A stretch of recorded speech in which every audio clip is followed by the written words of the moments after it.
So the client was a global investment bank, and the project was to help one of their regions essentially win more business, to become better at pitching and getting the win off the back of those pitches. Within 12 months, they'd managed to double the number of pitches they were winning. The individual presenters within the pitch teams felt much more confident going into it. They felt better prepared.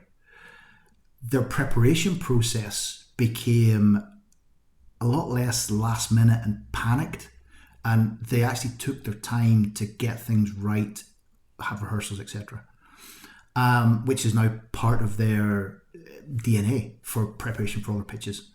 And ultimately, they were viewed with much more credibility by the potential clients they were pitching to.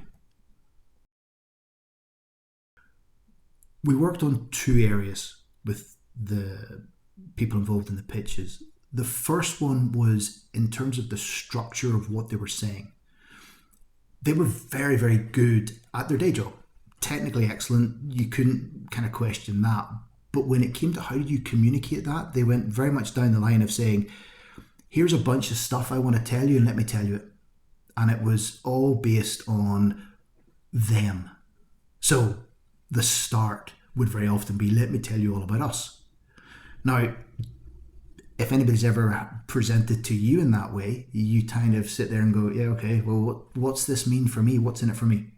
So we changed that thought process around in terms of structure, and we said, let's look and move away from agenda items. Yes, there are things you have to cover, but what does that mean for the client you're pitching to? And getting them to ask a very simple but very frustrating question, which is, so what?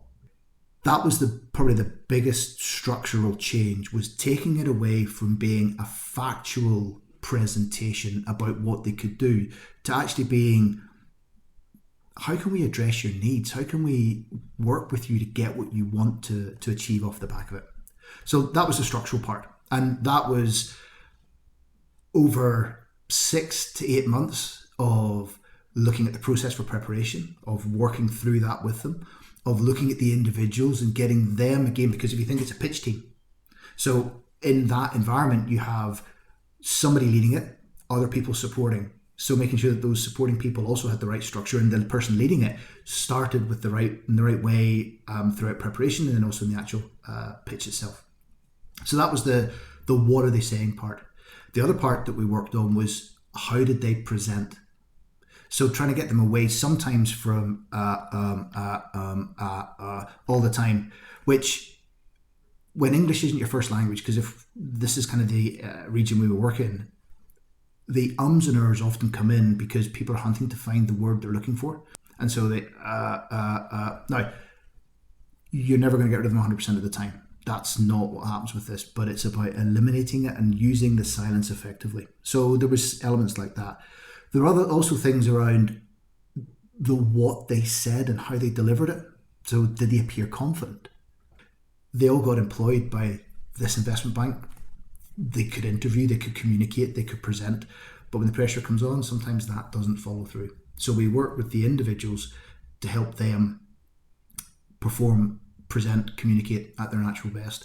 And then within the team situation, making sure that that team communicated effectively. Simple things like handovers. And it just sounded more like a cohesive team.